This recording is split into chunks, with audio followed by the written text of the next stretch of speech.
I'm always looking forward to the last presentation because there I speak then of my favorite topic, which is the definition of love, which will solve all our problems that we have. Because if we would know how to exercise love, all our problems that we face would disappear. And we will see how that works. So we will remember shortly that stress is a conflict with time, anxiety is a conflict with circumstances, and depression is the result of conflicts with humans. All of these attempts are impossible attempts because they are irrational.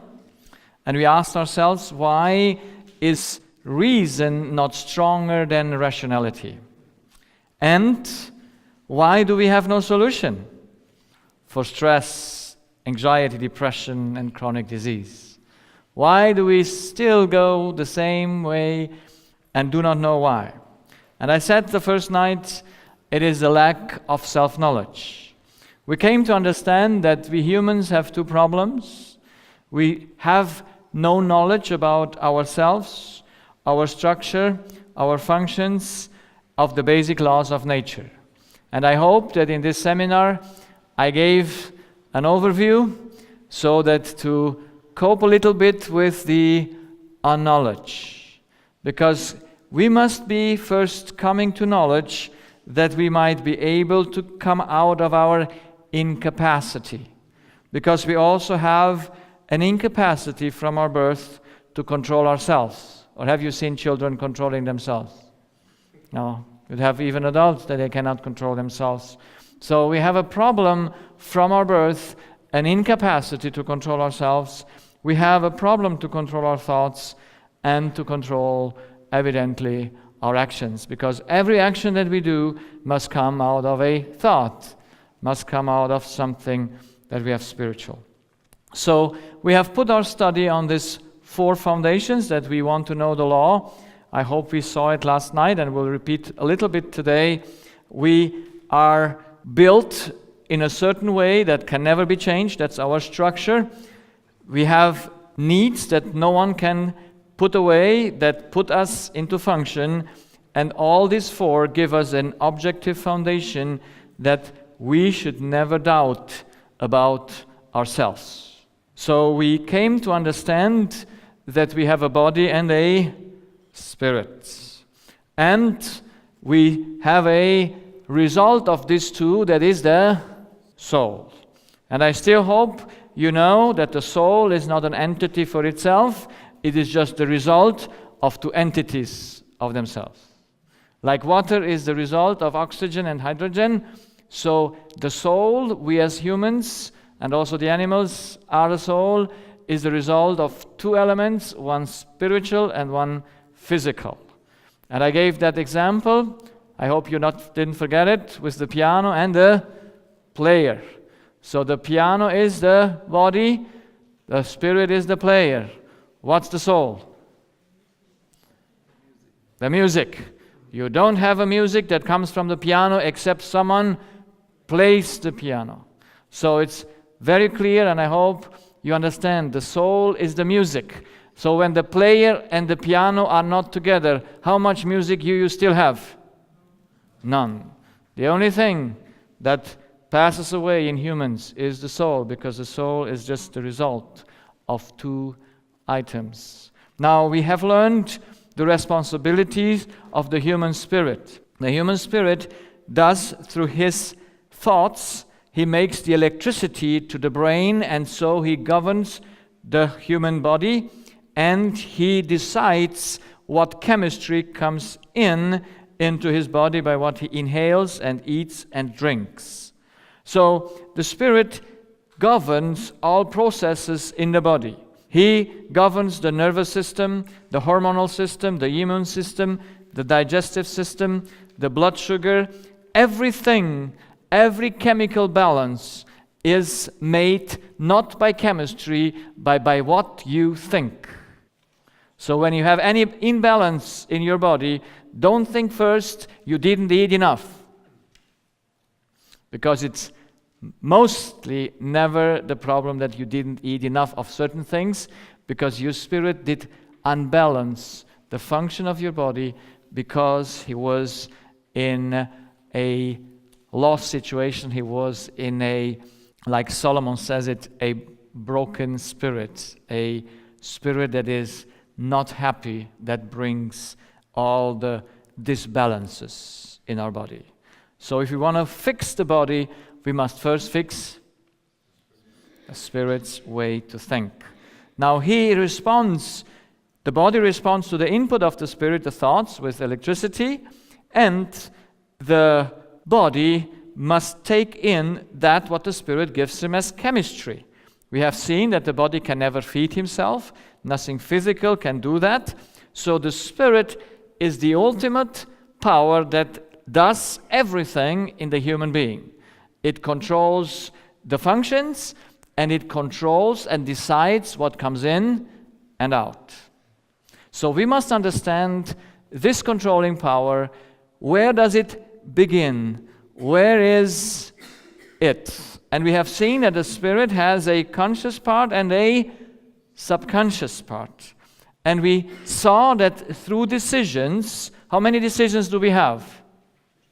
2 decisions. That is, we have a yes and a no. With the yes, we make the electricity. With the no, not. Everything that comes into your brain are never thoughts. The brain can never handle thoughts. It handles only impulses. How much thoughts are on a DVD? None. There's only 0 and 1. There is only impulses that are read and then are translated, and we can see it and judge it. So in our body, there is nothing spiritual. Never think the brain can think. Like never your feet can walk. My voice cannot speak. It is only through the impulse of the human spirit that you can walk and you can do something. Those elements are just used. The brain is used for the spirit to think. To the brain, everything comes in, and it must be presented to the spirit, and the spirit must respond with his decisions. So, decisions are most important. The right decisions put into the body makes the body to be healthy or unhealthy. And we saw that it is always the loss of the no that makes us sick. I hope you still remember that when we talk about the subconscious. It's when we have to do that we see. So we know we need to put all things in gain or loss. We have a yes for the gain and we have a no for the loss. And when we have a loss that we can say not no to it, then we put such a strange electrical current in our body that leads to all the dysfunction possible that we can have. So we have, before we put anything into gain or loss, we have a motivation. The motivation asked which question? For whom do I do what I do? We learned that the human being can do how much for himself? Nothing. He either does it for the good or he does it for the evil. He either is in the service of God or in the service of man and in the service of an error. He never can do anything for himself since he has nothing. He is something, but he has nothing. And that is most important for us to understand. We have been built by God in a perfect way. We are the most performant being that he put on earth. But we are empty vessels that have no means except to take them where God provides them and give them. So we are something, but we have nothing. Some people get confused because they think to have is the same thing than to be. You see, you put yourself, the more you have, you think the more you are. And some people say, oh, if I have nothing, I'm nothing. That's not correct. If I have nothing, I'm still a very high performant creature of God, but I have nothing. So don't get confused. We are someone, but we have nothing. And our problem is always having and not having. That's why we lose things, because we want to keep them. So our motivation is basic to be understood that we can never serve anyone else except God in the end, if we would know the right motivation. Then we must trust, because without trust, how much can we do? Every action that a human being does starts with trust. So when I drink this water, I must do a lot of decisions inside of me.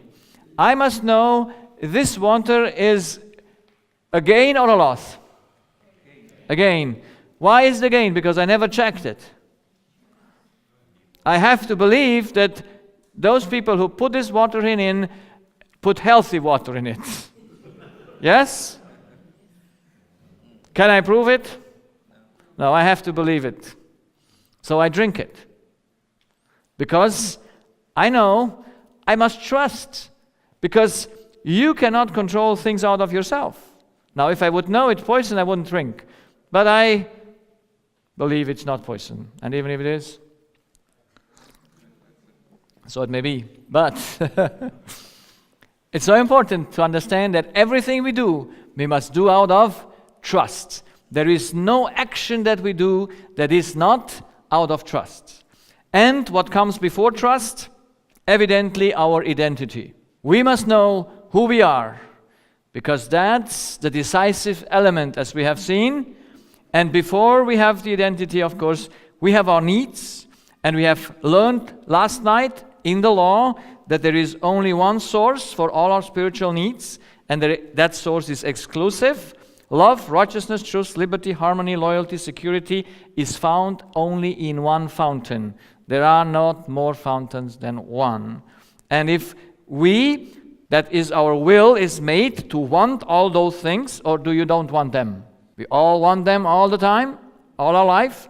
And so we have to go by trust to take it in order to give it. So in this things, you have the whole overview of the human heart and the human spirit and the body, how decisions are made. So there would be time, if we would have time, we would talk only about that, but this is the overview. So we found out that in human beings there is one problem that makes us to have stress, anxiety, and all the problems that we have, disease. What is that problem? What is the problem of the human spirit? And what is with the identity? You know the first case that is here, the lady who got her headaches. And I want to show you an example with my personal thing. I am a person that is fearful by nature, and I experience anxiety and also panic attacks. I know what it is to have that. And in 2015, there was an airplane crash in Europe. German wings, a suicidal pilot, that's the story, crashed the airplane. Now, since I have to fly quite often and have to use the airplane, and I like to fly, I must say I feel very good in the airplane, like at home. It's very nice. I always, when I sit there in the plane and I'm taking off, I say, Lord, what a good privilege you gave me to have this, to fly all around. So it is end of November in 2015. I board the plane in Atlanta to fly back to Frankfurt. And while I go to my seat and sitting down, I had a good seat in front, did not like to sit in front, not in the back. And I had a good seat, I was happy for the seat. But while I was walking to my seat and was sitting down, I felt the anxiety. And in my body, things came up. And you know the feeling when you know it, when fear rises. And I said, this can be. I feel always good in the plane. Why does this things come up? And I know, you see, some scientists say that there is no reason for anxiety. That's nonsense. There must be always a cause for the reaction in the body. There is a cause, and that cause is your mind, is your spirit. Subconsciously, you must think something that makes the body that hormonal change and brings that tension into it. And so, I'm sitting there, and things start to get worse. And I said, this is not possible. I cannot go by this. I have to see, why do I have this? So even though I didn't realize it at that moment, I said, I have to check, what did I think a few seconds before? Yeah, because the body in a panic attack reacts instantly. But in the disease, it reacts a day or two later when you have the result. So that's why in the fear it's nice, because you can just go very fast to see what did you think wrong. So I went back in my thoughts and said, what happened before? And so while I go back in my thoughts, I come to the entrance of the airplane, where when I entered the airplane, the pilot came out of the door. It's a tall guy, had no hair, and my first thought when I saw his face was, does he look suicidal? Now you laugh, but those thoughts are just, where do they come from? Where do they come from? That's my question. Do they have an origin, these thoughts? Yes. What is the origin of the thoughts? Pardon? Well, the news were back then. It was in April or when it happened, or May, I don't know. And I flew every weekend, and I know how it goes. But I never had this thought before when I saw then a pilot, to think, does he look suicidal? So where does the thought come from? So we have seen that we must have always free thoughts, loving thoughts.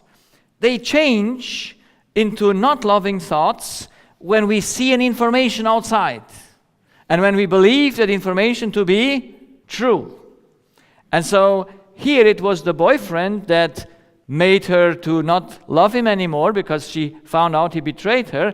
But in my case, it was the pilot. I see the pilot and I think he might be suicidal. Why do I have that kind of thought? Is that kind of thought that I think coming out of the truth or of an error? Where does it come from? And it took me as a prisoner. Where was my error? What did I want to control that was not under my control? You know that all problems of humanity come of its identity, but the first action of everyone is trust. So if my identity is correct, my trust is in whom? In God. If my identity is incorrect, my trust is in humans. So why did my spirit get anxious while I entered the plane and went through my seat? Why did he get anxious? In whom did he put his trust? In the pilot. Is your life ever dependent of a pilot?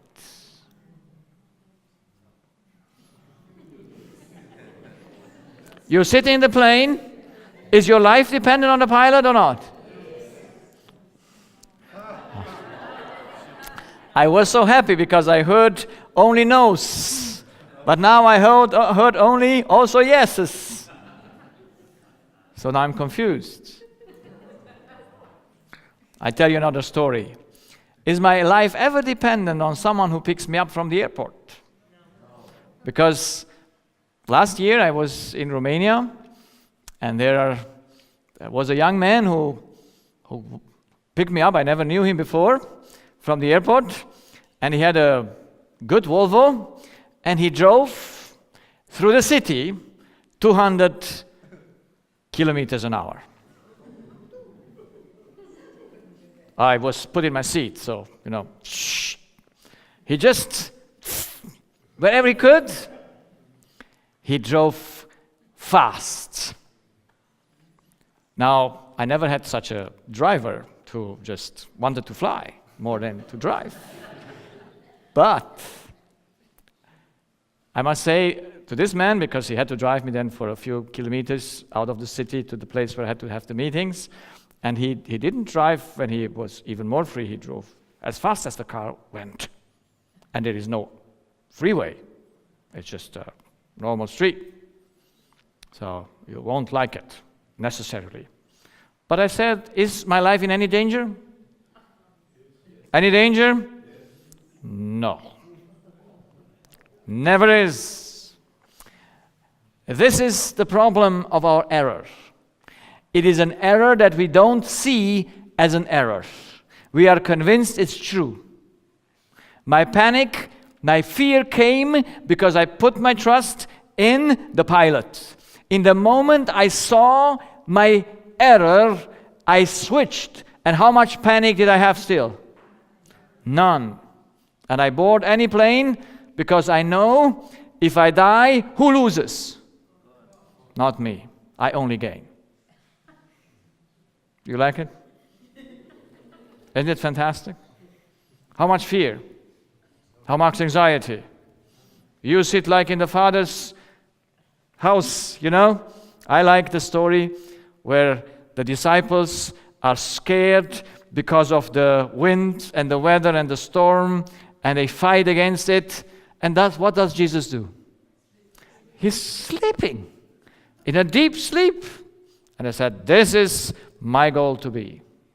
When everything storms, I cannot sleep yet when the plane is going like this, but I'm getting awake. But I do not want to fear anything. Was Jesus' life ever dependent on any circumstance? I hope not. You know that. Our life are never dependent on the circumstances. They're only dependent on our trust in God. So, can we fly with any plane? Yes. If God puts us in that plane, no bother, no problem. So we just need to know that God has put us in the plane. That's more important. Yeah? So we have an error in us. And this error is not seen as an error. That's why we go into stress, anxiety, and depression and conflicts, because we are convinced we are right. Or did you ever fight because you were not right? Have you ever fight an argument because you were not right? No, everyone is right. And I'm always right. You too, probably. Yes, my wife is never right, but I am always right. So that's why I have to fight. I have to say something. So the error is there, and the error says, my spiritual needs are satisfied by what others are doing. Is that the truth or a lie? A lie. They must be alive to do it. Why people go to speak with their dead people? I have a gentleman, he said once, I will give a diamond with 4 carats for 1 minute to speak with my mom. I know that. That's reality. That's how humans are dependent on their love source. And that's why they search to talk to deaf people, because they think it's important that the people should be alive. What they go to the cemetery. That's why they speak to the deaf. If they hear or not, they still do it. Because they think they must get something from them. There would never be a need to think about the death if you would not be dependent on them. Never would be a need. So, does anyone need to be alive for you to exist? No. There's one that he can never die, that's God. But if you think your life and your life purpose is ended when your child dies, or when your mother dies, or whoever dies, then you get a problem in your life because you're deceived by your error. Your life was never dependent on your partner. It was never dependent on your child. But every mother makes her life dependent on her child, unfortunately. That's the error. We must know that we are never dependent on the life of another one. I need to be loved, respected, honored, praised, etc. A lie or a truth? Oh, please, I don't hear the choir. I don't hear the excitement. It's a lie. It's such a freedom to know you never need anything from humans. Is it good to know? Imagine you never need anyone except to give. Isn't that nice? I said to my son when he wanted to date, I said, you have to give your girlfriend the videos, the presentations with me, to see if she's okay to love you for nothing.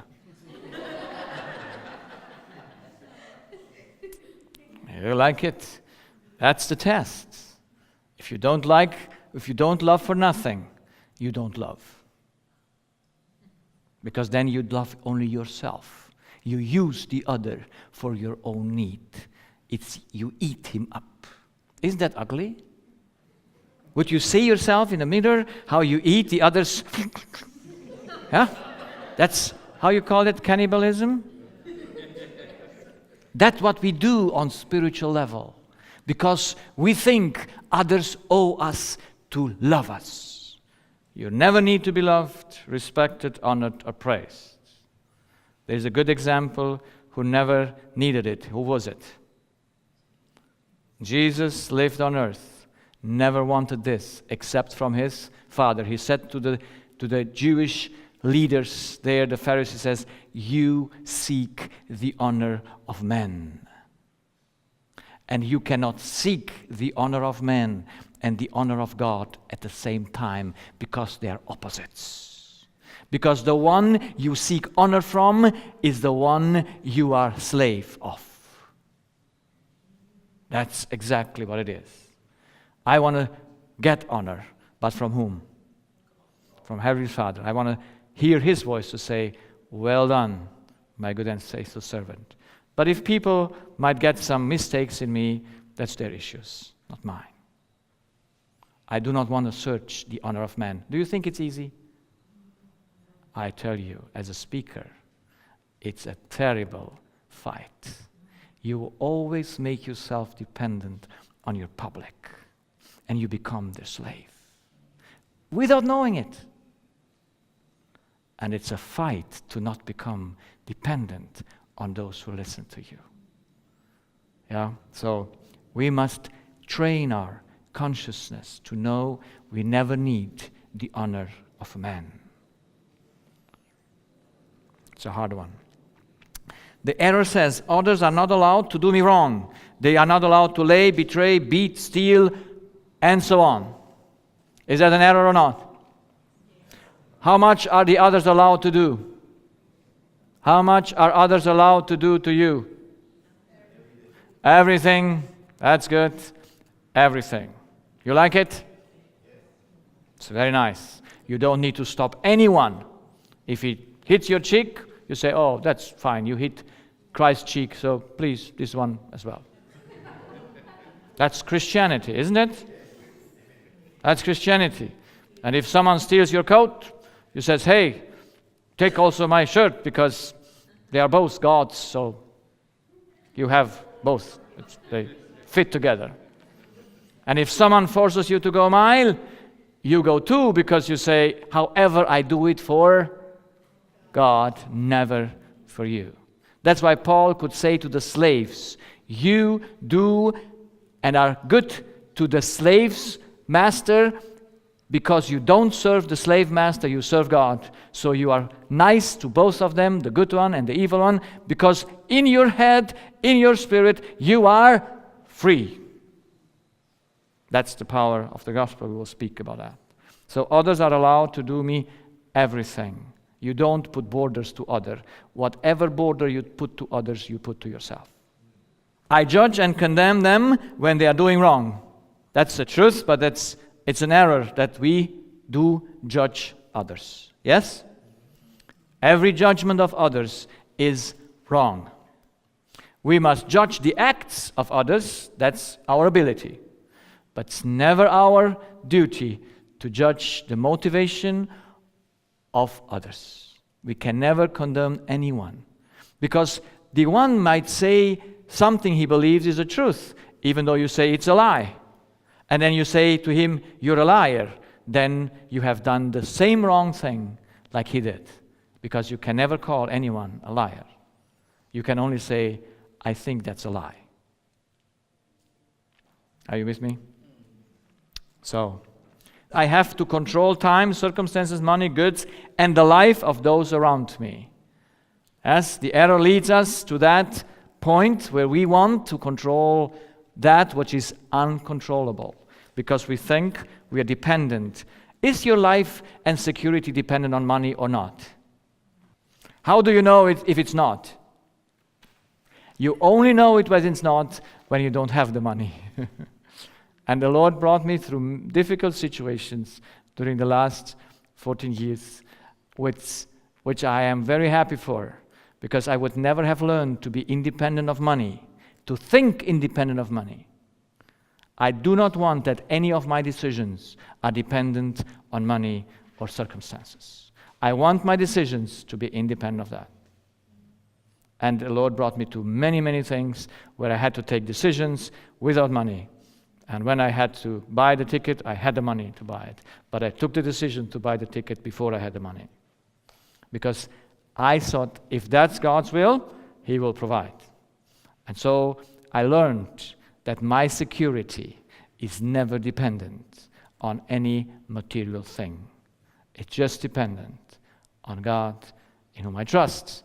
If I trust, I have no problem. The more power I have over others, the better I think my needs are fulfilled. That's rulership. That's we all want. That state and church do with the people. We all want to control for the good, because we think then our needs are fulfilled. So where is the source of the error? The error source is the belief that I am someone who I am not. Because you can have only two identities. You're either a creature or a creator. There is nothing more. There's nothing in between. There is nothing, no stage in between. This is either creature or God or creator. And we are a creature. I hope you get that. So, let's look. The error in the heart subconscious looks like this. It's more a plastic thing. If I am God, I have expectations of others. I have expectations on me and on others and on God. I have claims, and I think the game is when others fulfill my needs, and I think the loss is when others are not fulfilling my needs or they are not present. That's why we miss people. Whoever you miss, you're dependent on. You like it? No. No, because we like to miss people. Because we must know we only can miss God, but God can we not miss. So then we are very happy.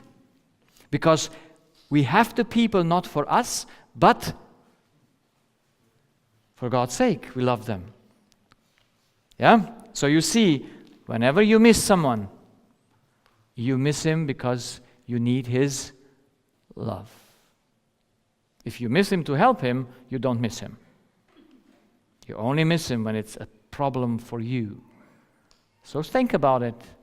We can know the things. So when we get into loss, when our things are not satisfied, then we are anxious, we are stressful, we try to control things, and then our body gets sick. Let's look once again to the error. What's the means that God has to make us the error plain? The one mean that he has is his law. And you know the law, how it works. You must take from whom? From God, in order to give to all around you. But we have the error in us because we think we're God. We give in order to receive. That's the error. That's the breaking of the law, which in the end does not exist. You can never give what you not took. So How can we know that we are wrong? When we have stress, we are in deception. When we have anxiety, we are in deception. When we have conflicts, we are in deception. When we have depression, we are in deception. When we have cancer, we are in deception. When all chronic diseases that we have come from this deception, all behavior that we have come from this deception, everything that in human problems arise has one single root. It's the self-deception of humans who think they can give something in order to receive. There is no other problem in humanity except this.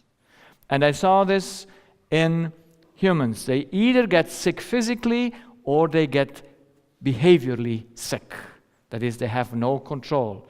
They are addicted to drugs, they are addicted to alcohol, they are addicted to sports, they are addicted to anything. You either have the behavior or the physical disease.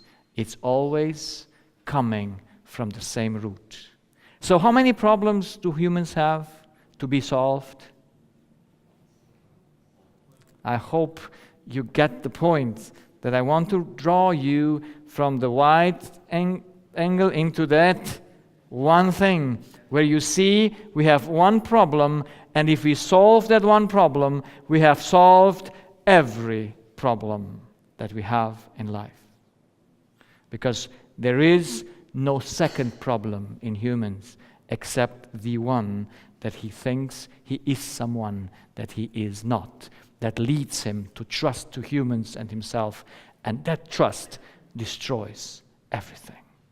In a moment when we get into loss, when they don't do what we need. Now, last night I showed how the law works in our heart, and I go fast through it just as a repetition to see how beauty the law is. We know we must take first in order to give. That's the law of life.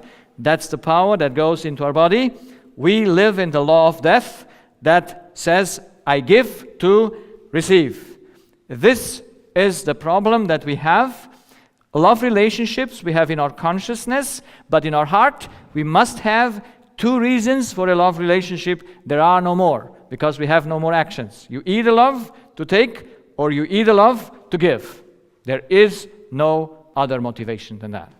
There was a young man, he was full of fears and anxieties, and he was depressed, and he told to me, I have a problem with people when I do a schedule. I make a date to meet them, and they don't show up. And when they don't show up, I get so angry, I must call them, but they don't go to the phone, and then I do not get any peace until I get them and rebuke them that they stole my time. So he came to me and I said to him, your problem is very simple. You know, all problems are very simple? Yes or no? Everything burns down to simplicity. That's why you can solve how many problems? All of them. You just need to know where they are. So I said, why do you make the appointment? To take or to give? So he makes the appointment in order to take. So when the other doesn't come, then who has the loss? He has the loss. But he would make the appointment to give. Who would have the loss if the other one doesn't show up? The other one. So you would pity him and say, oh, poor guy didn't show up. No problem. Won't life be easy like that? That's the truth. You always, through selfish nature, all your appointments you do to take. We have one relationship just to give. Not even mothers love their children just for the purpose to give. They always give to receive. They are poor mothers, but I know, I love them. But they must understand every conflict with the child comes because they have an expectation from the child. And how long mothers have expectations from their children? Till they die, unfortunately. And I can tell you many stories of mothers. You know, my mother comes to me. Sometimes she come every winter. She has 4 children, so she wanders, and now she wants to settle down in my house because she loves me and my wife. And so she comes, and since she came a few years, last year or 2 years ago, I don't know when, she came and said, she came on Thursday, and I said on Friday, Mama, I leave for the weekend. I come back on Monday night. And then I said, I will go on next Thursday, I leave for 10 days. So then she says, well, why did I come then? I said, Mom, why did you come? To take or to give? Why do they come? Everyone comes to take. Isn't that terrible? A mom should come and say, my son, you're here or not? That's fine. I'm praying with you in my mind. I'm always with you. I'm happy that you work. I'm happy that you're on the way. You serve the Lord. That's fine. Good on you. Doesn't matter. Don't think on me. But my mom complained later and said, I was expecting that you come every night to talk to me, to pray with me, and just to take care for her. Isn't that sweet? That's the dreams of a mom. From her 53-year-old son. Some mothers are very special, are they? Yes, they're special. But they don't realize that they love in order to take. Because receiving whatever you want from someone is that you take from him. So every expectation that you have is taking. And if it's spiritual, then you can only take from God. So when it's physical, you can take from a human, but you always take from that human as coming from God. So who do you praise when your wife has done a good meal? God, because He gave her the ability to do it. No? And the woman is very happy when the man praises God for the woman He gave him. Huh? But do the man do that? Oh, the woman stayed there and said, how do you taste? No? They want to see for whom? For themselves. So there are only 2 ways, there are only 2 motivations that you can have. You either love a person to take, or you love a person to give. And so there is one person that we need to trust in order to take, and that person is an exclusive person. That's why the taking is exclusive and the giving is inclusive. The tree never asks who eats his fruit. Yes? But the tree is dependent on sun and the earth. He is totally dependent. If he doesn't get from there what he needs to take, then he cannot do any fruit. But who eats his fruit? If it's a human, if it's an animal, if it's whatever it is, a bacteria, he does not care. The same thing is in the spiritual. God says you should love God with all your heart, with all your mind, with all your powers, and with all your strengths. Or, there are 4 or 5 things that Jesus enumerates there.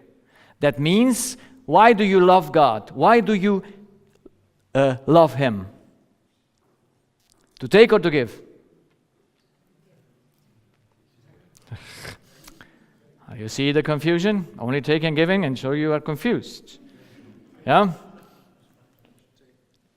You see, I sometimes say to humans that say, I love my son like my life. I say, well, then your son is your God. You see, Jesus says very clear, you love with all your strength your God because you need Him, like you love food. Yes? Does God invite us to eat Him or not? Yes? And drink Him? That's love. Do you love your food you eat? Yes, you see, I love it. Delvin puts a good meal every day, and also Kim, where is she? And so I enjoy to eat. I'm really a person that enjoys to eat. And so I enjoy the food. Do I take anything from the food, or do I give the food anything? I only take from the food. And God is food. my son, when he got married, he asked me to have the sermon. And I always like to speak on marriages occasions. And so when he asked me, of course, about what did I speak at the sermon, I speak always about the law, the taking and the giving. So I asked him, son, why did you marry your bride? To take or to give? So what did he say? Now he said to take, because he was surprised at the question. But I took two things that I wanted to give them, because I couldn't do slides on a wedding, you must be more inventive. And I took a big ointment of oil, of self, eye salve, yes? I said, you have this 1 kilogram eye salve, and you use it every day to not get confused where you take and where you give. Your partner, your wife or your husband, is just for the purpose to give. But in a family, you get most confused, so you need eye salve every day to not get to eat from the right side. Yes, to not bite from the other one, but bite from, and I brought them also a big bread. I said, this is the love of God. So whenever you are hungry, you eat the bread, but don't eat your wife. Because she is not as tasty as God. Have you ever tasted another man? He doesn't taste good? Have you been disappointed? Yes or no? I hope you. Hopefully. If not, you will come to that point. Because we must know God is the bread. And everyone who eats from another place is wrong. That's why in the 10 Commandments, we have 8 commandments that prohibit to bite out of anyone else except of God.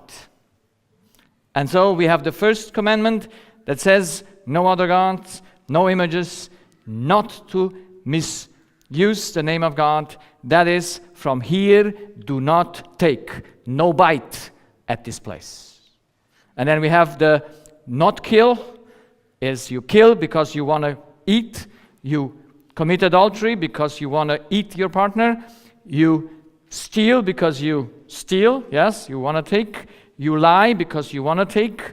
You covet your wife, the wife of your brother, whatever it is, because you want to take. So from here, do not take. Everyone who commits these actions that are enumerated in the law break the law in one point. They don't take from God. Because you can break the law only in one point, at where you trust. Where you trust, you take from. So there is one law, and that is the 4th commandment, in which it says, remember that you are a creature. You're not a God. That's the only law in the 10 commandments that gives us our identity, that brings us back to reality. And so if we would have understood the Sabbath like that, we would have been different Sabbath keepers. So we go to God to eat in order to give, because we have nothing to give before we take. And you always give what you take. And if you take from God, what do you give to the others? Anything wrong? Anything that is evil? No. That's peace. That's endurance. We will see at the end the love. So, honor thy father and thy mother is a giving command because it proves where you take from. If you cannot honor your father and your mother, you prove by that your mother and your father are still your sources, because they are your sources when you're as a kid, but they should become none of your sources when you are an adult going over 12, 15 years. You should not orient yourself after what mother and father says, but what God says to you. So honor thy father and thy mother is the hardest command. I saw all the diseases that I have in my class coming because you cannot respect your parents. If you ever say, my father hurt my mother, are you respecting or breaking the law? You break the law because you put yourself above them and judge them. But the truth is, did father ever hurt mother? No. Why do you say yes? Father can never hurt mother because mother does not belong to himself. Every time father hurts mother, who does he hurt? God. So we judge the wrong way. So there is the one law that Paul says is with a what? With a promise. What is behind the promise of honoring your parents? Health and long life. But since we all have expectations on our parents, do we? I hardly have a patient who comes to me and says, my parents did no mistakes. They are just fine parents. Everyone fights and thinks his parents did to him wrong. And whoever does that breaks the law. And it is visible in his body that they break the law. So honoring thy father and thy mother is the hardest thing to do, because it proves if you really live from God or you live from your parents. I had a lady that had many patients that she accompanied into their last few minutes in their life before they died. She was an accompanying person who brought people, was with them when they died. And she said almost all of those who die say they go to their mother. You see the power of the mother? It's the umbilical cord is cut or still there? It's still there. And that is not honoring your mother and your father. And especially if your father has done to you wrong, can you ever honor him? If he might abused you sexually as a child, can you honor that father? Can you or can you not?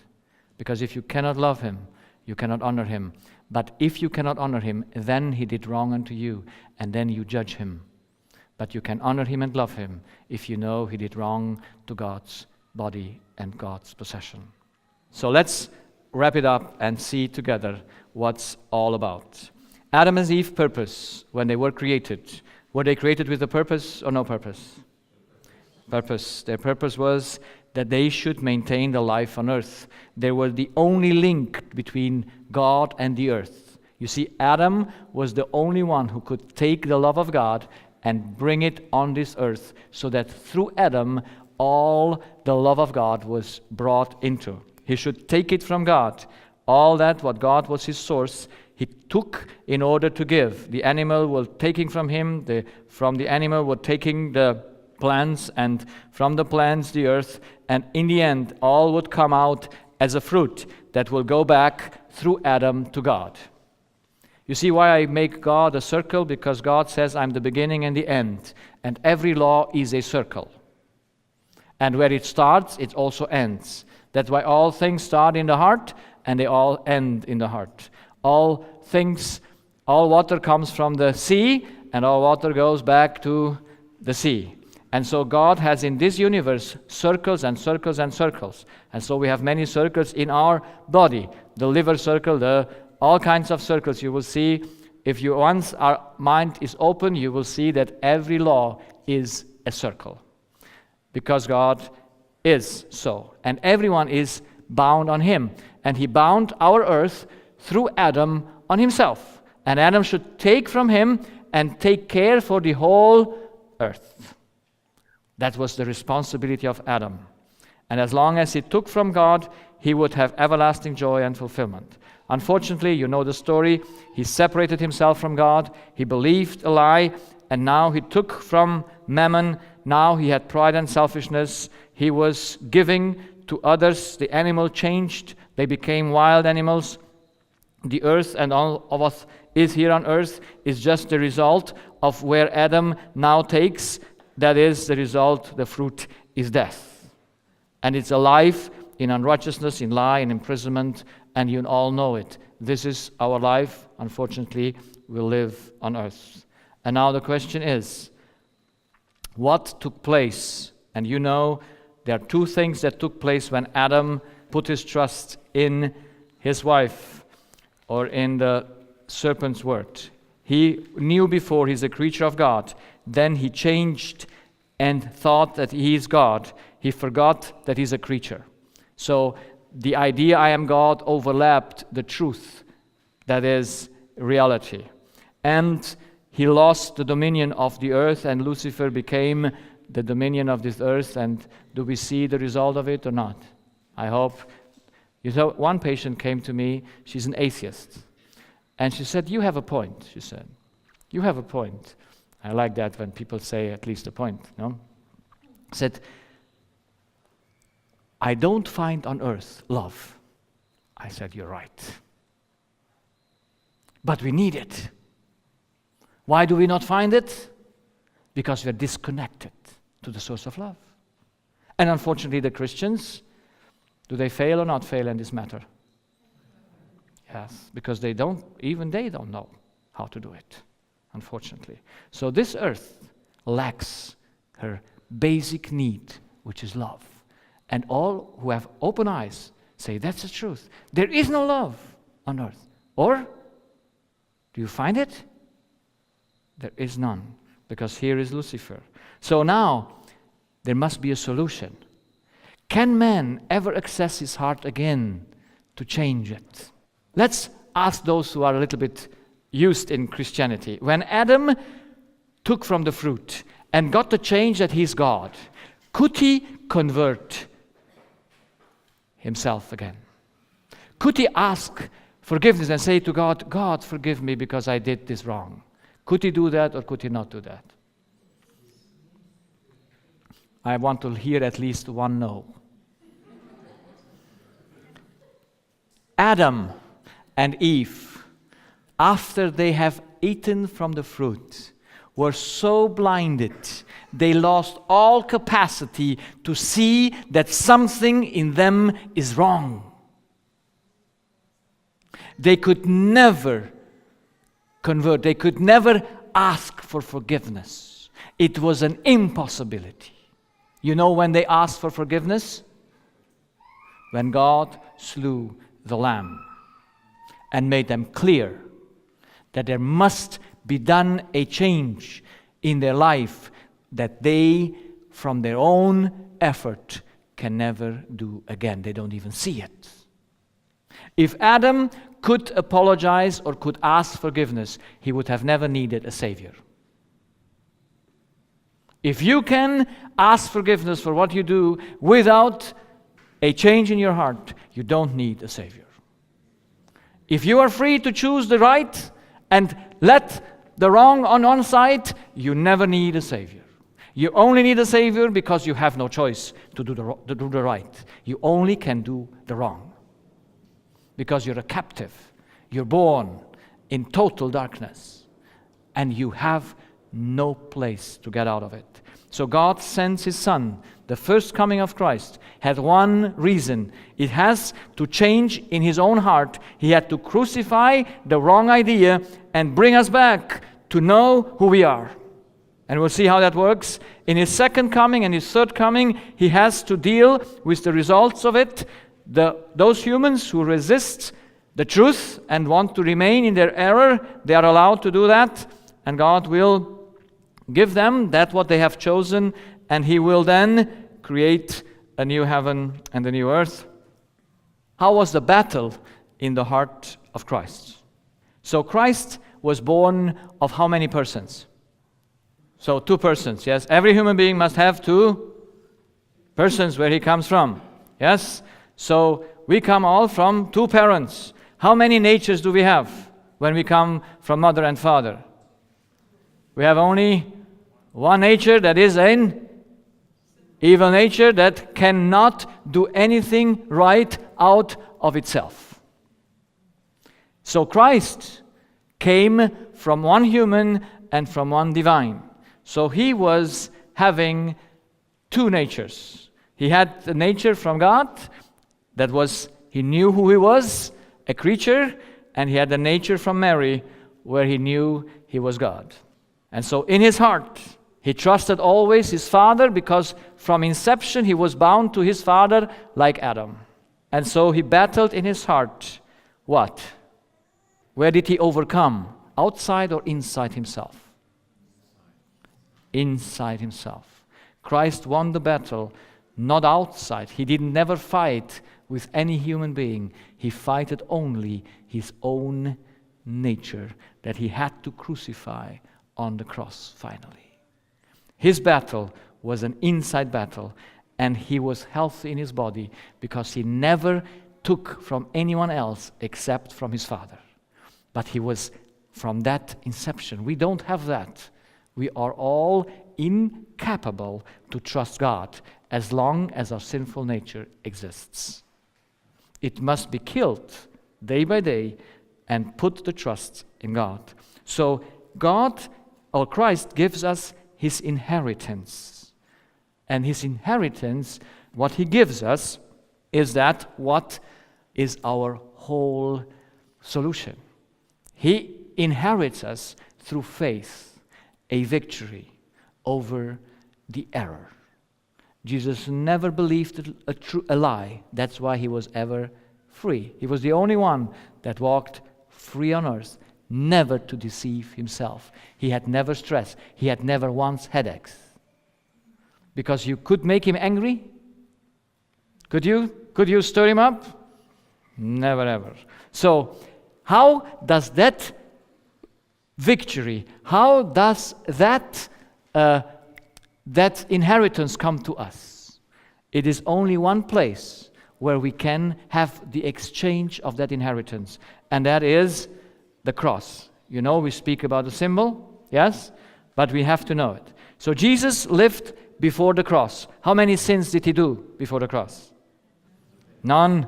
He had a pure life, even though he had both natures. He had the good eye and the evil eye.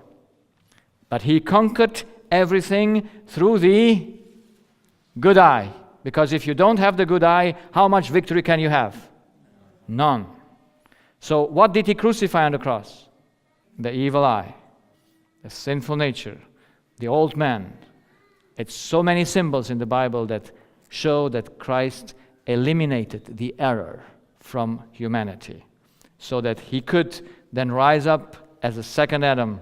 He went into heaven as a high priest, and he comes back as a king when he has solved the issue of the error. Now I am born with two parents, both have sinful nature, so how much good do I do until I get to the cross? How much good can I do? None. So the only thing is, on the cross happens an exchange that I came to understand very well at my practice with my patients. So I go, my whole past goes to Christ, and my whole life he takes over, and he gives me instead his life, which has the divine nature. That nature that he inherited from his Father, through which he covers all my past, because it is now not mine. Now let's look a little bit to this idea. If yesterday you killed a person, and today you come to the cross, who killed the person yesterday? Jesus. That was a fast answer, thank you. Because if you killed it, you must pay for it. But since I did many evil things before the 7th June 2003, I told you yesterday my story. On 7th June 2003, I had my cross experience. My, again, cross experience. I had it once when I was 16, but I lost it. And so I got my cross experience. And so at the cross experience, I came, and the beautiful thing was that in a second, he came into my life, and my whole past is gone. My wife sometimes remembers me of the old days, yes, or other people, and I say, you don't talk to me, because that's not my life anymore. You see, I can look back. I see the results of my bad education with the children. I see what I have done in my life. I see the results in front of my eyes. But I have no guilt thoughts. Because I have not done those things anymore. They are over on Christ. He will deal with it. I am a free person. My past is gone. How much time does it need to solve your past? A second. A millisecond. A past needs never to be brought up again. You never need to deal with your past and try to come out with anything. You go to the cross and it's gone. You like it? It's fantastic. Because on the cross, you lose all the losses. Because you understand that your life is not your life. Everything that you have done wrong to others, now Christ did. He took it over. You're free. Everything that was done unto you until the cross was done unto Christ because He took that life over. So if you were abused yesterday, physically or sexually, which is the same, who was abused yesterday? Jesus. So, do you have any problems with that abuse anymore?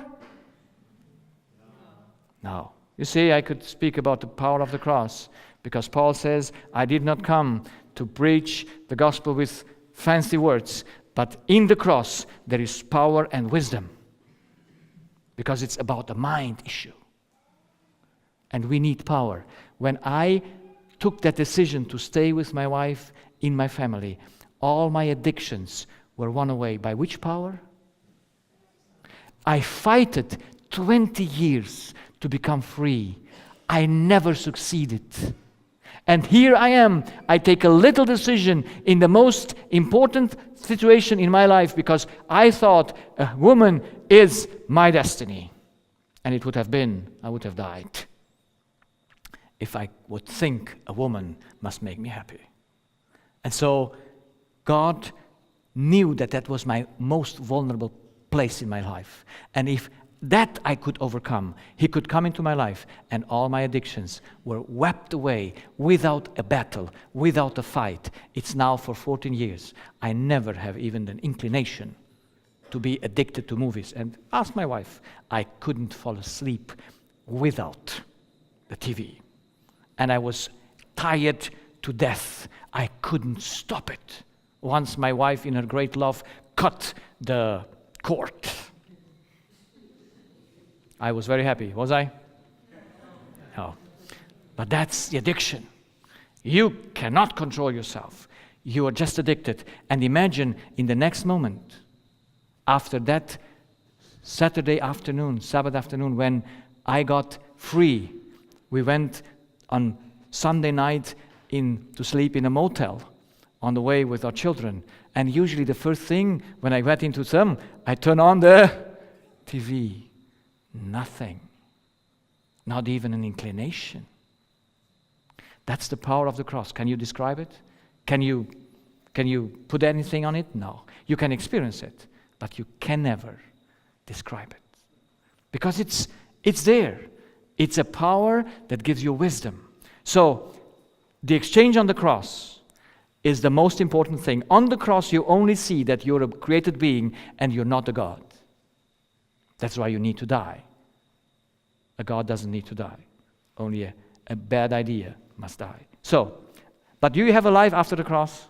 Are you now after the cross totally free from any problems? Do you love your wife just perfectly?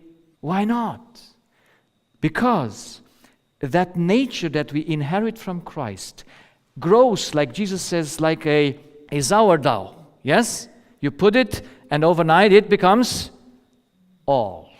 So Christ must take place in our life step by step until He becomes totally us. So, until then, I still have my sinful nature, which I have to go every day to the cross to crucify. You see, when I sin, I do not mourn my action, but I mourn the cause. But for the cause, I can nothing. That's why I go to crucify that what I was inherited from Adam in the end. So I crucify my trust in a human. I crucify that nature that I inherited so that the next time it will not fool me again that I should do the same work again. You see, there are people who try to overcome their anger, who try to overcome any habit or appetite. Have you ever fighted with appetite? That's the worst, you know? Or I don't ask men if they fight it with their sexuality. That's another thing. But it's appetite. It's both are there. Can we control it?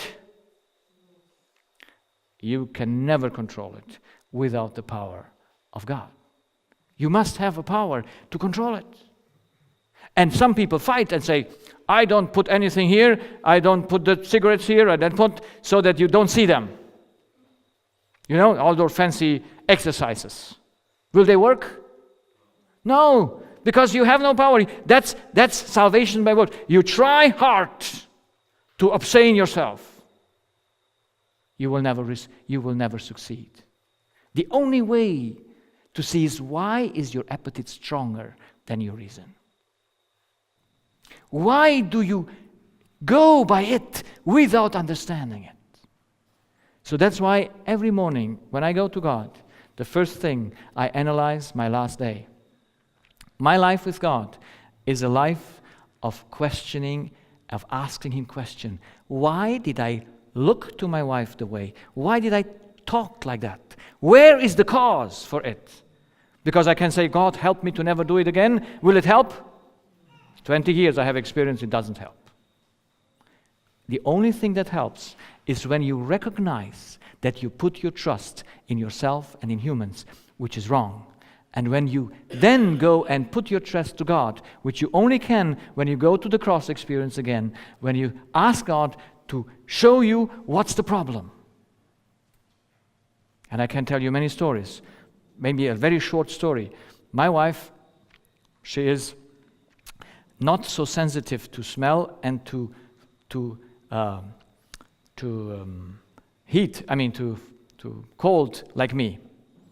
So when I like to smell good things, yes, and so she takes care for her mom in our house.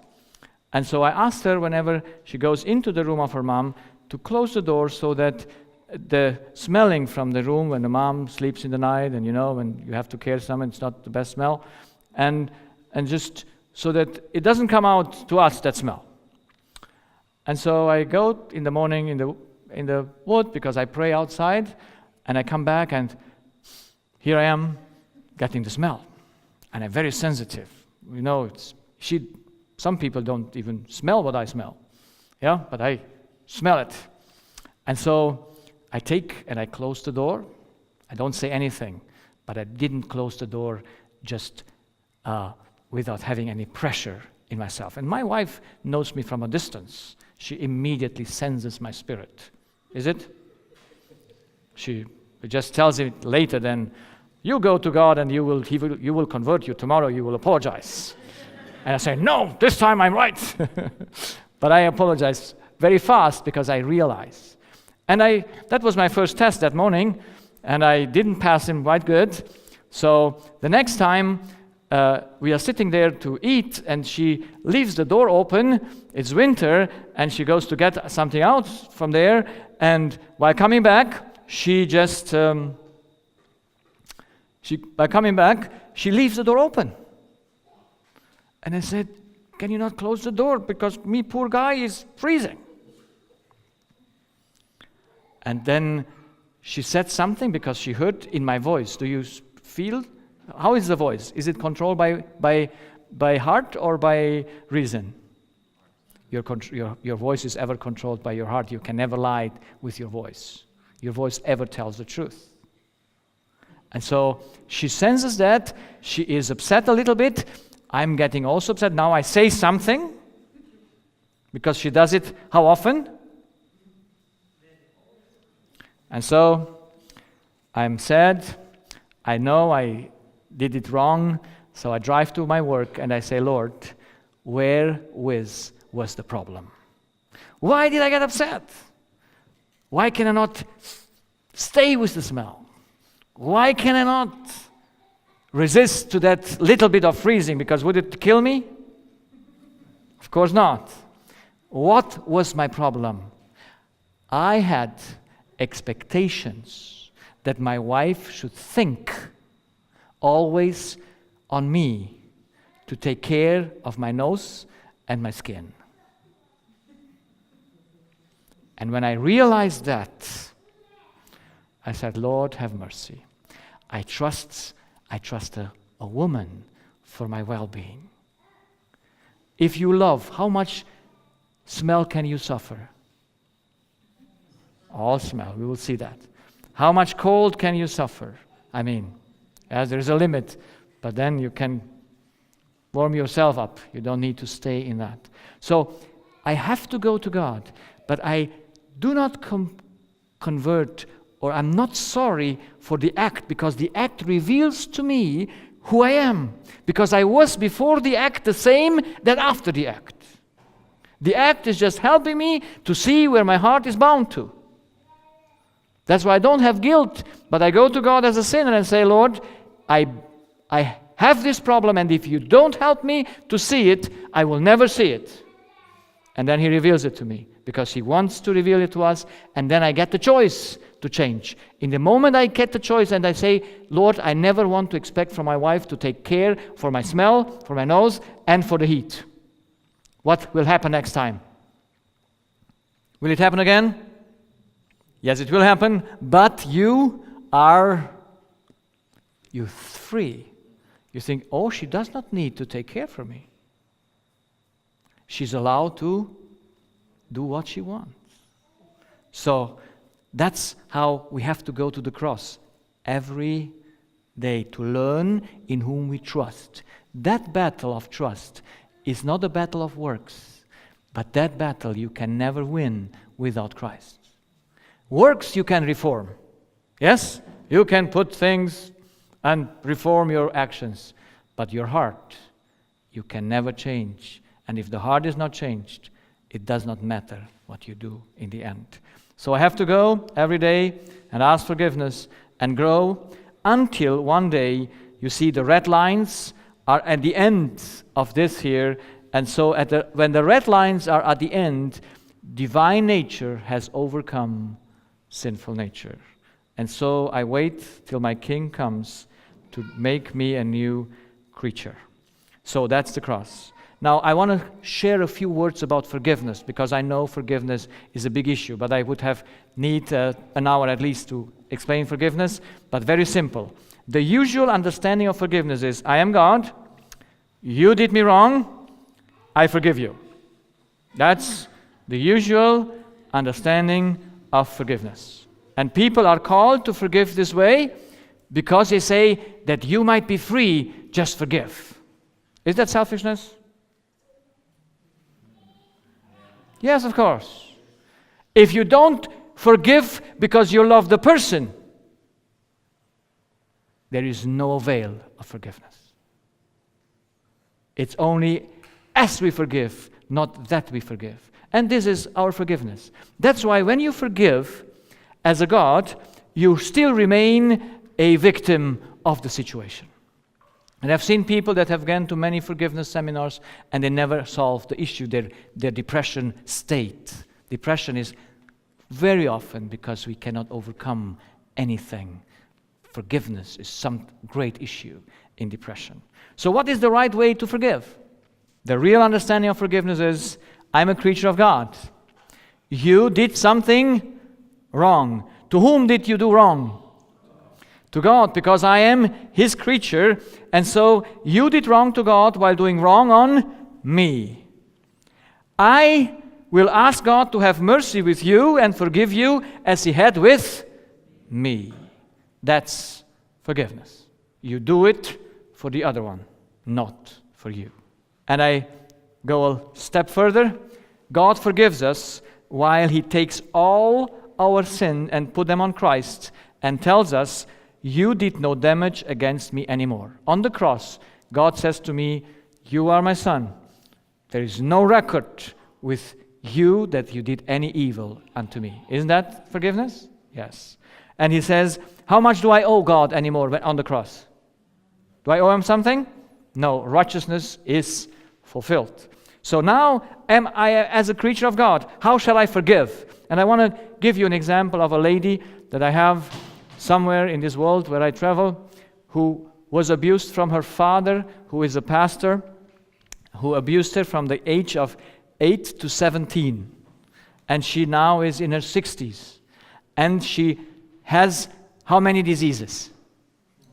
Many diseases. And she never solved her problem. Until about 6-7 years ago, she went into a Christian counseling institution, and there she got worse. Because she was told to separate from their parents, to not have any contact anymore with them, because they don't do her good. You know, psychology has only a solution: separation. There's no solution. Because then you run away. Can you ever run away from your heart? That's not smart. Because the problem is not your father, the problem is just your heart. Now she's a very difficult case, because she listens to my seminar and says, I know you are right, but I cannot do it.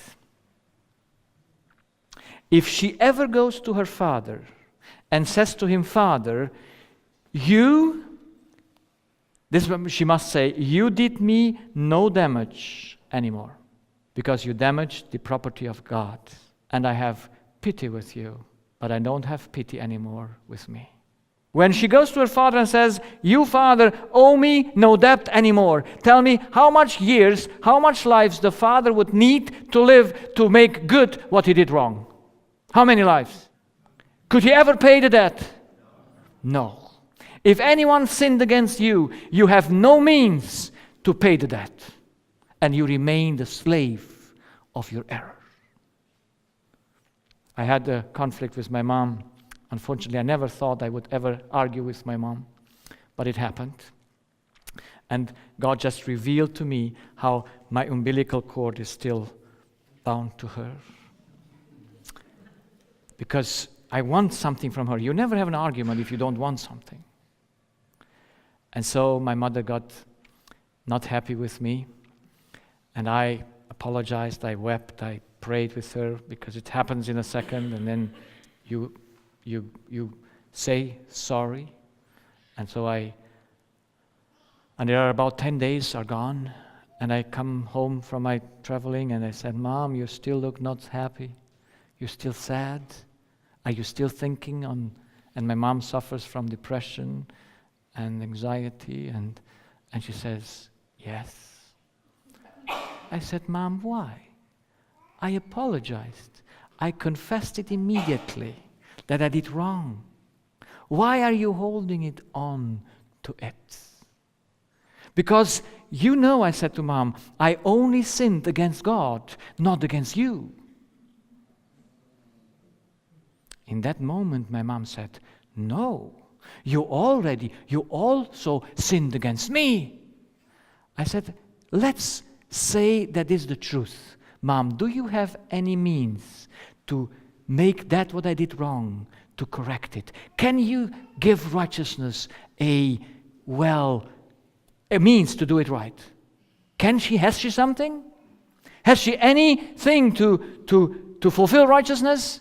No. So she remains in an unrighteous, unsatisfied state because she thinks I did wrong to her. And I said, look to David. David killed a man, and he didn't say I sinned against the man. He said, only against you did I sin.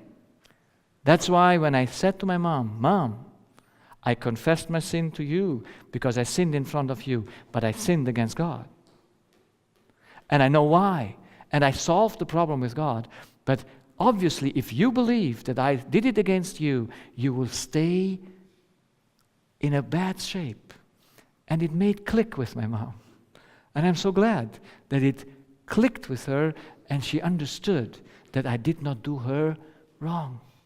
You see, when this lady goes to her father and says, Father, you did not do anything wrong to me, But you did it to God because I am God's property. Will she do this out of human power or out of divine power?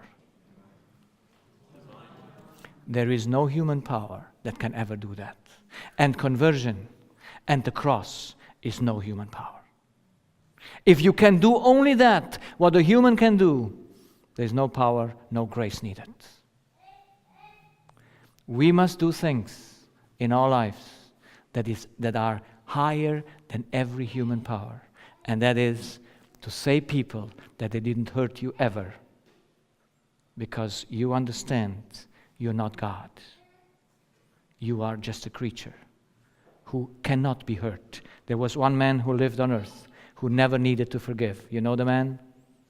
Jesus Christ. Jesus Christ knew you never needed to forgive him because no one could do him anything wrong. He knew that everything that was done unto him was done unto whom? His Father. He says, he who receives me receives my Father. He who rejects me rejects my Father. He who gives a hit to Jesus, who does he beat? The Father. He never took anything personally. He knew, I am a creature of God. All that is done unto me is done unto my Father. So when he was crucified, abused sexually, he was naked on the cross. When anything could see his shame, what did he say? Poor me or poor you? He said, Father, they don't know what they do. They do you harm. Look what they do to you, because I'm yours. And he had pity for himself. Never had Jesus pity for himself. All his pity was just for those people that did him harm. How much pity do we have to the sinner? We pity the victim, do we? We pity the victim, but we never pity the sinner, because we condemn the sinner. But that's wrong. Do you understand? It's wrong. So, I come to the definition of love, and I finish because that's the theme for tonight. So, the definition of love, I came to understand love from what makes us sick and not. And as you know me now, I only go to the root. I don't like branches. I don't like to see the leaves. I need to know the root. What is the root of love? What is that principle out of which everything that is love comes out? So always going to find the root. And I found the root in love. Love is an infinite thing, and it has two basic things as much as I know it until now. It might be more, but this too, if we exercise this too with our spirit, we will have no fear, no anxiety, no depression, no diseases that come from our mind.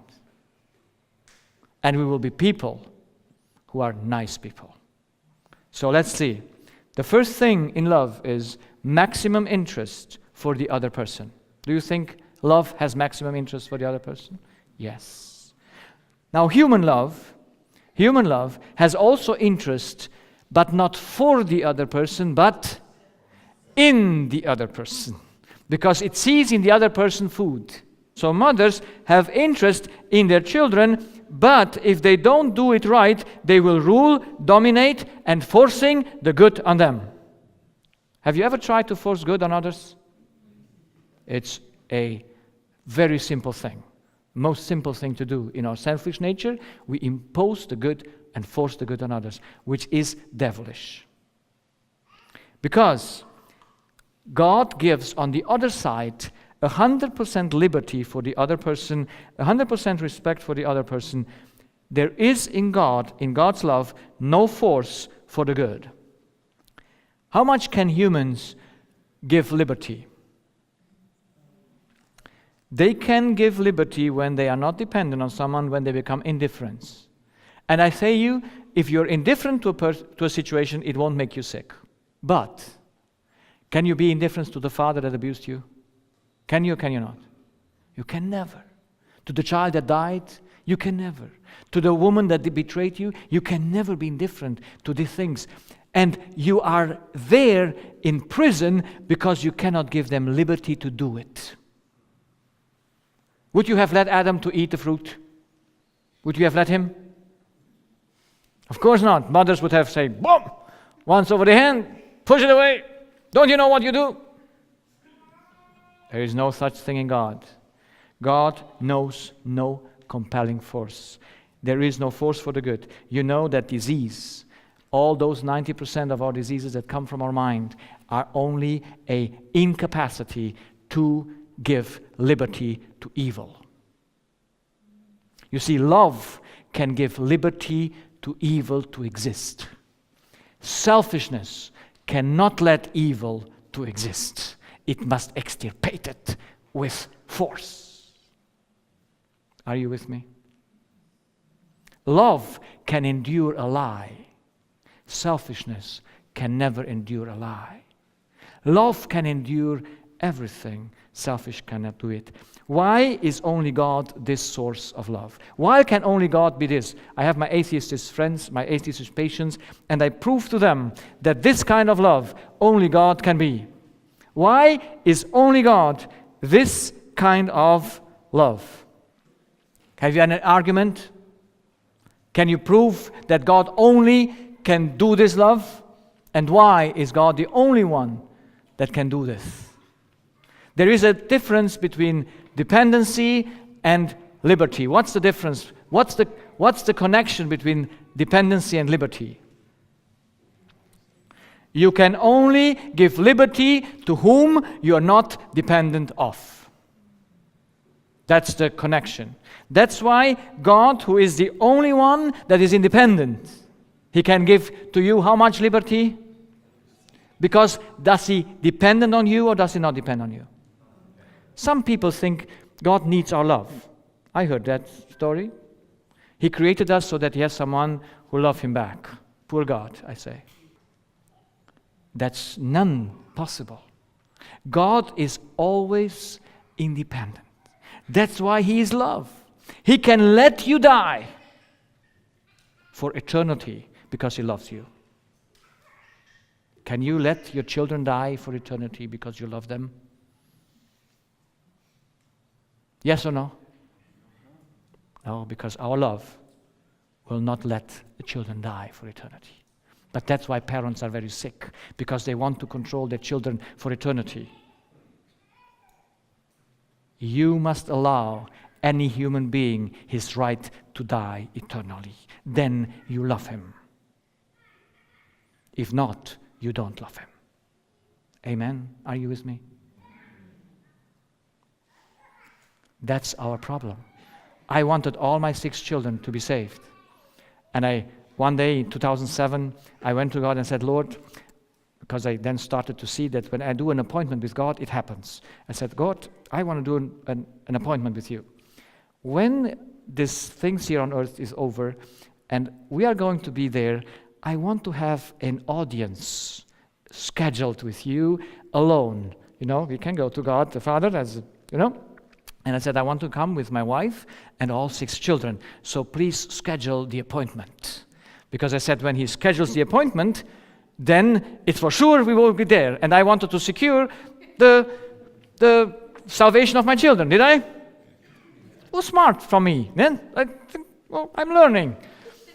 And so when I said that prayer to God, because I speak to Him very openly and said, Lord, you have to. And then the thought came to me that said, are you also coming alone? I said, huh? And then I realized something. Why did I want to do the schedule? Because I love my children, or I want to force them into heaven?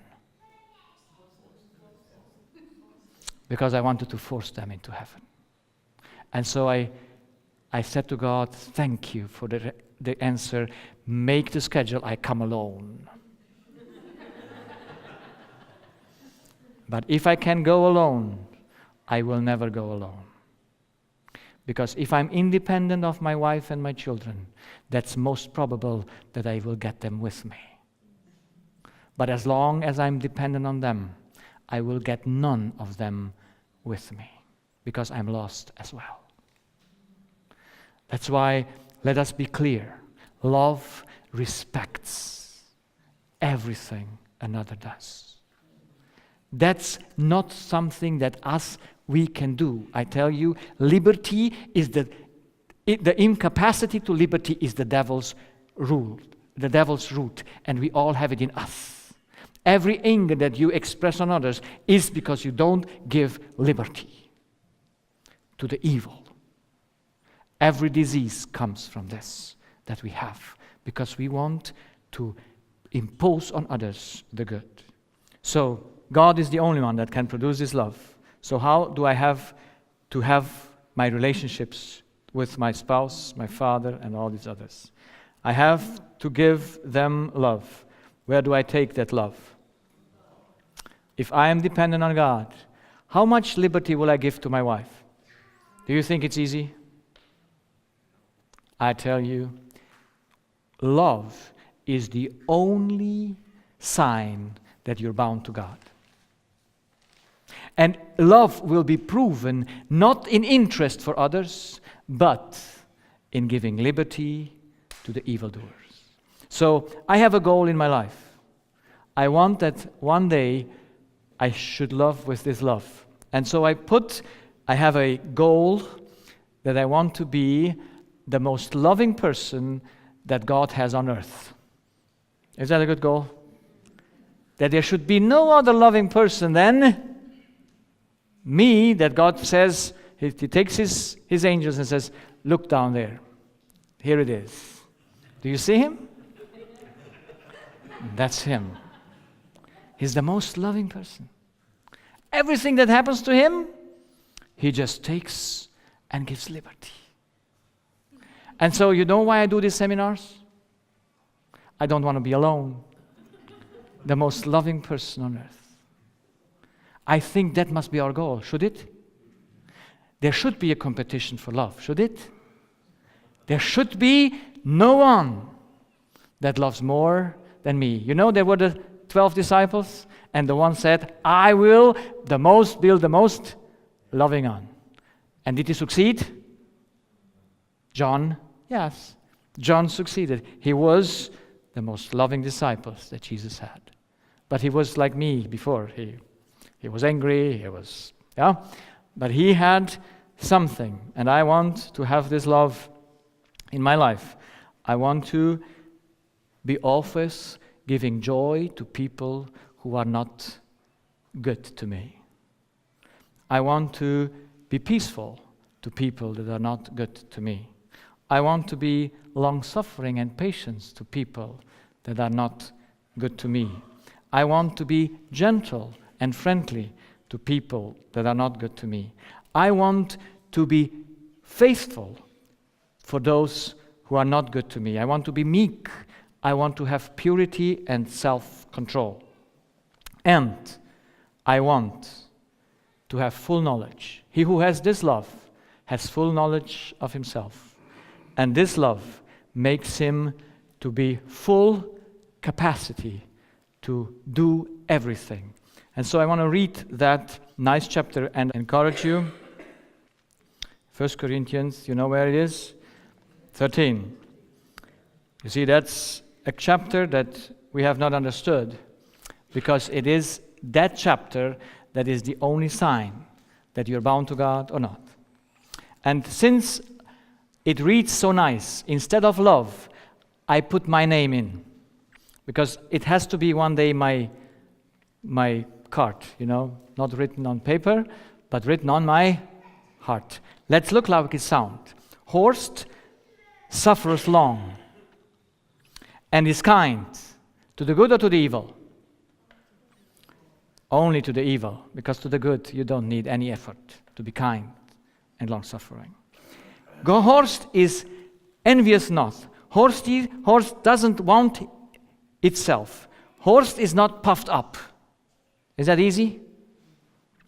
Horst does not behave itself unseemingly. Horst seeketh not his own. No actions he seeketh his own. Wouldn't that be nice? Horst is not easily provoked. Horst thinketh no evil. Rejoiceth not in iniquity, but rejoiceth in the truth. Beareth all things, believeth all things, hopeth all things, endureth all things. Horst never faileth. You like it? Put your name into it. One young man once heard the message and said, I go home, I put this on my wall, and I write everywhere where is love, I write Horst. I said, you're mistaken, young man. You should write your name there. And he brought me on a good point. Yes, he brought me on a good point, because he made clear to me that must be our identity card. It is still in printing, but I know if anyone ever will look to me, my exams will not be exams of know the Bible where it's written. It will not be knowledge. It will be the possibility of love. And there is this on sign of every Christian. You see, I don't matter what you believe, in which church you go. What will prove that you are with God is the ability to give 100% liberty to the evil one. When you can do that, you must be connected to God. You must be connected to the cross. You must be together with Christ. And if not, you must still go to the cross and learn it. So how many of you would like to become the most loving person on earth that God has? So that He has to search for you and say, this is it. This is the man or this is the woman. Anyone here? Anyone who searches love will become a different person.